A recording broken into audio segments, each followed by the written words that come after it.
Hi, in this video you will learn about the new interoperability feature between FlexSim and AutoDesk factory design utilities using AutoDesk Interop module.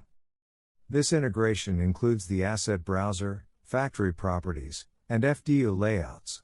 Let's say these features. To access these new features, install AutoDesk Interop module 25.2 or a higher version. After installing, you will get a factory button in FlexSim. From this factory button you can access the FDU assets. Click on it and select the asset browser. You can use the asset browser window to create instances of factory assets in your simulation model.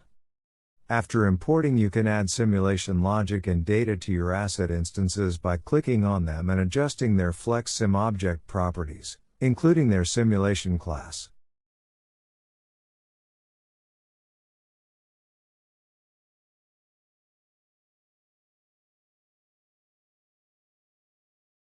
The geometry of the factory assets can be changed by using the Factory Properties window.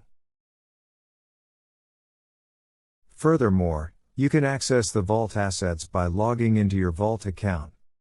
User Cloud assets can be accessed when signed into your AutoDesk account. You can save a new layout by adding factory assets to a model and saving the model. You can also load an existing layout, adjust it, and save your changes to the layout by saving the model. Thanks for watching.